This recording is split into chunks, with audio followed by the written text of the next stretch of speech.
All right. Well, welcome back to this segment of nutrition at Still Got It Fitness. We'd love to introduce you again to our partner in crime, Chris Page. Chris has been in the health and wellness industry for nearly 30 years. He holds a degree in human physiology, cellular nutrition. His company, a nutritional supplement and weight loss education portal, supports over 200 health and wellness practitioners globally. So a lot of people know who this gentleman is, and they really like to work with him because he's a great guy, for one, and two, he understands how nutrition and the body work together. And that's really very important when it comes to nutrition. Last episode, we talked about probiotics as a starting point in our nutritional program. Today, we're going to talk about multivitamins, why someone needs to take them, what's the difference between one particular vitamin and one that you see on the stores at Sam Club or Costco and that particular type of store. So there's, Chris, one, why do we need to take a multivitamin? What is the reason behind that? And why did that suddenly become a big thing, say in the last 50 years, that suddenly we need to supplement our diet? What's the reason behind that? Well, right now there was a great study out by Biomed Central, and they polled a very large group of people, and they looked at nutrient deficiencies, and they basically looked at 170 different nutrients, vitamins, minerals that we need. That's a lot. It's a lot, right? And what they found, which is very disturbing, is the average adult male was deficient in 78 out of those 170. So if you break that down, it's like 46% of what we need, we were deficient in. To be deficient in 78 nutrients can be alarming. On the female side, women were deficient in 60. So that's not much better. That's not much better.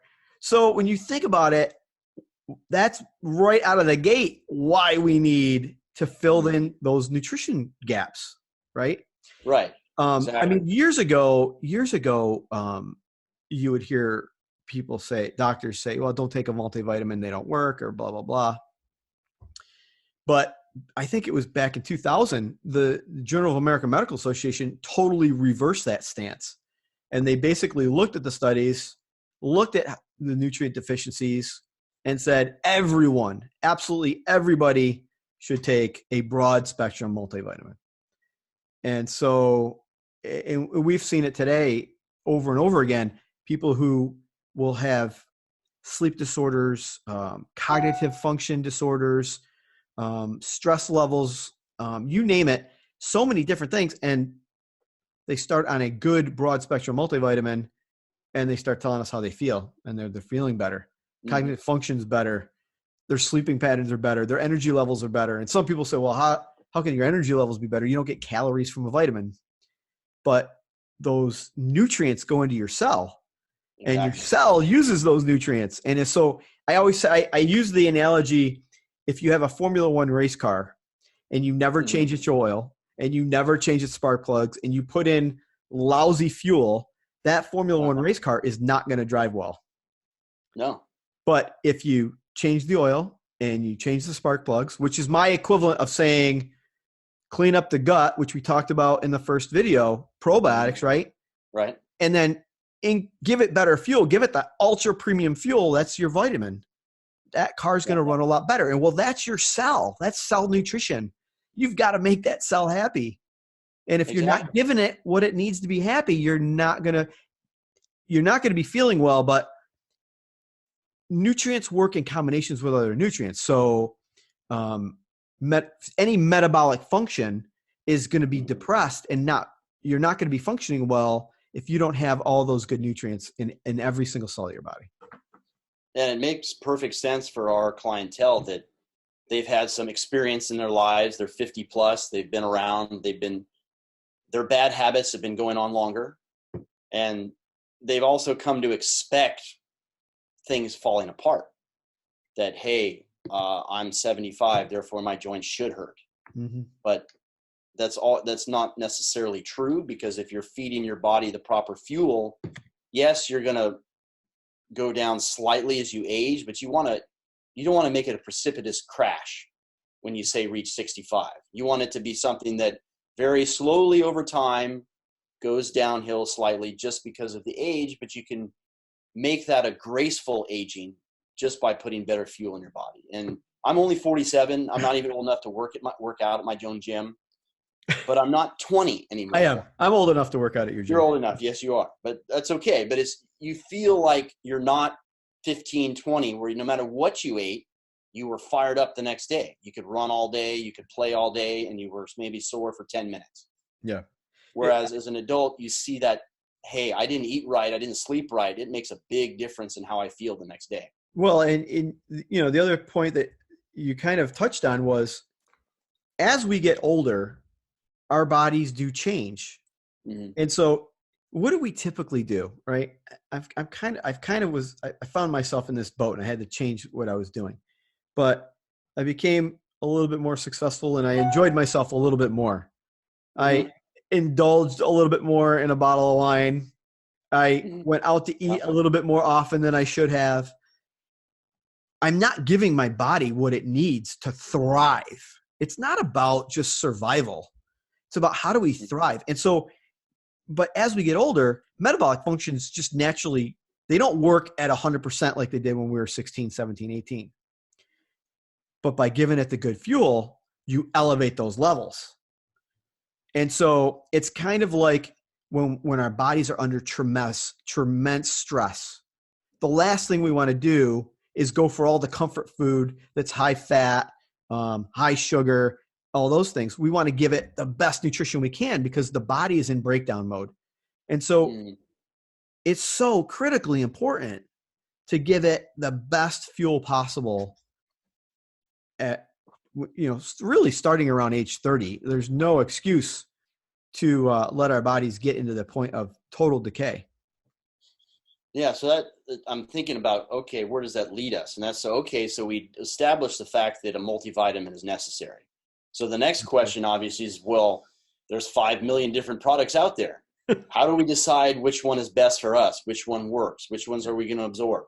Yep. Talk about the difference between what to look for and maybe what not to look for, or what things you should avoid. Yeah, there's so many on the market. You go into a store, it can be very overwhelming. One of the things you should keep in mind is, there's really 3 types of vitamins. Vitamins come synthetically, meaning they're made in a lab. They're chemical compounds. Typically, those aren't meant for human digestion.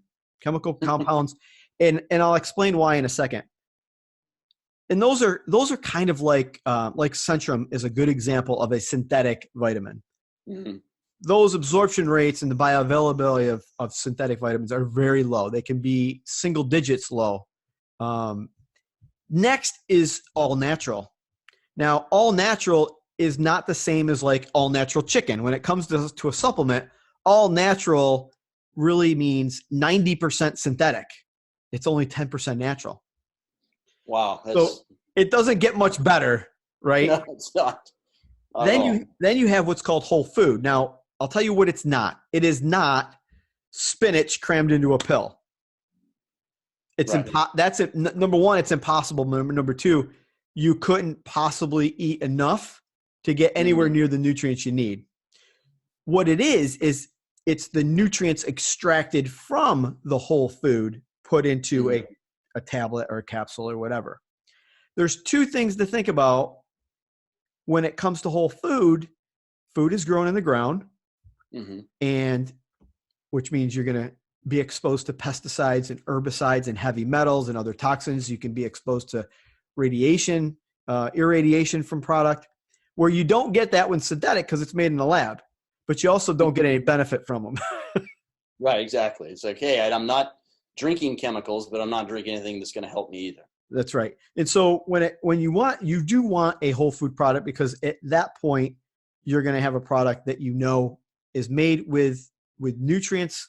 But the downfall is most manufacturers on the market process their raw material to such an extent that everything that makes the nutrient alive is dead.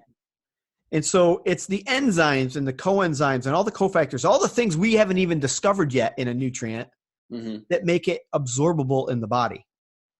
which is Yeah, why synthetic very good. vitamins don't absorb well, because there are no coenzymes and cofactors, and all that stuff doesn't exist in there. Right. And so when you're looking at a company, it is critical that there's some form of guarantee. If a company is willing to go out on a limb and say to you, we guarantee 100% absorption, bioavailability, no contamination of heavy metals, completely free of banned substances, completely free of pesticides, and if you don't feel better in a certain amount of time, you get a full refund. I always say to my clients, if a Hmm. company won't give you that kind of a guarantee, then they do not believe in their own product. And therefore Yeah. you shouldn't either. Right. They might say, well, somebody might call us back and say they don't feel better. And if we guarantee it, they're going to call us back. So we Yeah, better not do that. that's right. That's right. So that definitely explains about what to look for. But how about, are there certain nutrients that are okay to take more of that? Because, there's fat soluble, there's water soluble vitamins. Some people say, well, if I take too much vitamin C, I'll just pee it right out. Yeah, Well, are you even absorbing the vitamin C that you're taking if you're taking a synthetic vitamin C? that's exactly right. And so I love that question. Here's what I could say to you is one of the things you don't want to do is take lots of isolated nutrients. You don't want to go to the store and buy one B12 and one B6 because we have a B complex. We have 8 of them that we need to absorb, and they need to be in the right ratio. So it's not really a good idea to take an isolated one by itself, unless your doctor is prescribing it. Like if you have a B12 deficiency, and then they might be giving you a B12 shot. Mm-hmm. That's a different scenario. One of the things that I love about Shaklee is they put it into a strip. They make it, you can't mess it up. They Right. put in your omegas. They put in all your multivitamins. They put in all your antioxidants. They put in all your B complex. They've got everything right there. There's like 80 or 90 nutrients in that strip. So you can't overdose. Mm-hmm. You're not getting too little. Now, there are things that you might want more of. Omegas are a good example. Probiotics are a good example. Vitamin D is a great example. Most people just don't get enough. And so there are certain things you want to get more of, but that's more than anything, keep it simple. That strip, I love that strip because you can't mess it up. Yeah. And that's definitely helpful with our clientele because they want not necessarily a foolproof system, but something that's easy that they can add to their repertoire because they got enough problems to deal with in their lives. And if you say, well, I'm adding, I've never taken a vitamin before, but now you want me to make sure I'm taking one from this bottle and that bottle. And when do I take them during the day? Apparently Shaklee's thought ahead, said, here's a strip. This is what you need to take today. Yep. And probably a good idea to take it with food because you're not going to absorb them as efficiently, but making sure that throughout the day, you don't have to take them all at the same time because we got people that are afraid of swallowing pills. Yep. Why do I need to take 8 vitamins? Well, take some in the morning, some in the noon, some at night, and suddenly they can handle the strip. Yep. Exactly.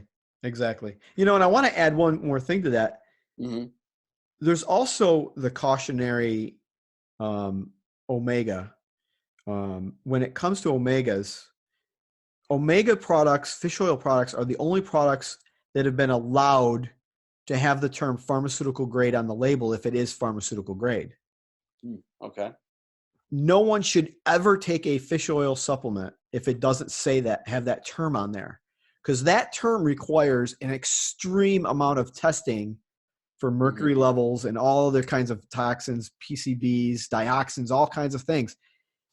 If it doesn't have that label, that means it could be very well loaded with all kinds of mercury. I mean, Yeah, it's probably, and you don't know where it's coming from. Yeah, and would you say that's even more concentrated than eating the fish because you're taking the extraction from the fish oil, Yep. and you're taking all the bad and the good, and so it's a concentrated version of something that is probably not going to be beneficial to you in the long run. Well, that and the CDC came out not that long ago and said you probably shouldn't have more than 1 to 2 fish meals a week because there's so much contamination with it. Mm-hmm. if you know you're getting a pharmaceutical grade fish oil, you can have it every single day. You have health promotion with that, but you don't have the worry of, am I getting too much toxins? Everybody, if you don't know who he is, you can look him up. His name's Tony Robbins. He's a well-known personality. He's a coach for businesses. He had mercury poisoning. He ate fish every single day. And to this day, he's still fighting. It's been a decade or more now. He's still fighting mercury poisoning because he still has toxic levels in his tissues. From eating fish. So we think we're doing something really good for ourselves, and we just don't know, right? You just don't know. So never skimp on a fish oil. Don't go to the local Costco or BJ's or Sam's Club and get the 1,000 count bottle for $10. Yeah. Because you're getting the cheapest product out there that has probably loaded with things that you just don't want in your body. Exactly. Well, all right. Well, that's about enough time that we have right now, Chris, for this segment covering vitamins and why we need them. So again, I really appreciate you coming on with me and discussing the bare bones about why we need to supplement with multivitamins. So once again, Chris, thank you, and look forward to talking to you again. Thank you. Appreciate it.